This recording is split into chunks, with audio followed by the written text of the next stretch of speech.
ইতিমধ্যে গড় উপস্থিত হৈছেহি। এতিয়া মাকে আদৰিছে। মাকৰ মাৰ শ্ৰীচৰণত সেৱাৰ আশীষ গ্ৰহণ কৰিছে।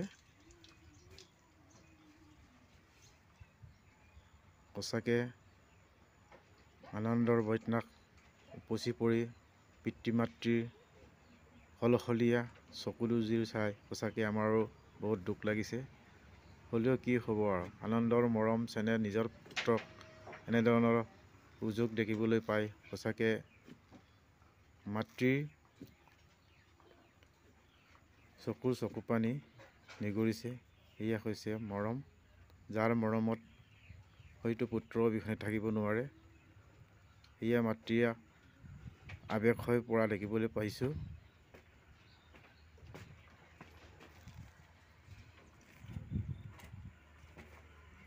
এয়া আদৰিছে, আদৰি এটা নিজৰ বাসস্থানৰ ঘৰৰ কোঠালিলৈ নিয়াৰ দৃশ্য ইতিমধ্যে দেখুৱাইছোঁ। এয়া পৰিৱেশ চাওক, ৰাইজৰ বিভিন্ন সমাগমে উপস্থিত হৈ আশীষ কামনা কৰিছে।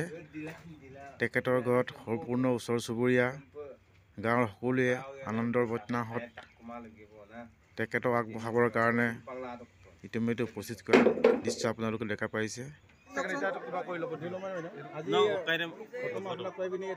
আন্তৰিক শুভেচ্ছা জ্ঞাপন কৰিছোঁ। হয়তো আমাৰ APSCত উত্তীৰ্ণ হোৱাৰ কাৰণে আমাৰ নয়াবজাৰবাসীৰ কাৰণে অতিকৈ সঁচাকৈ আমাৰ গৌৰৱান্বিত হৈছোঁ। গতিকে এই সন্দৰ্ভত আজিৰ অনুভৱ কেনেকুৱা লাগিছে সেইটো সন্দৰ্ভত অকণমান কৈ দিলে হৈছে।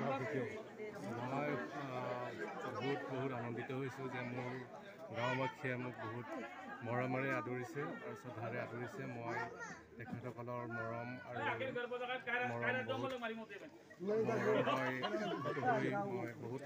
বহুতেই মানে ফুল হৈছোঁ আৰু মানে মোৰ শ্ৰদ্ধা থাকিল মোৰ গাঁওবাসীলৈ। আৰু আগন্তুক দিনতো মই ভাবোঁ এই মৰম থাকিব আমাৰ মাজত আৰু ধন্যবাদ। আপোনাৰ ভৱিষ্যত উজ্জ্বল কামনাৰ কাৰণে আমাৰ পালৰ পৰা শুভেচ্ছা থাকিল।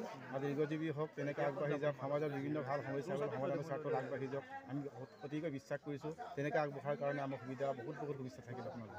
ধন্যবাদ।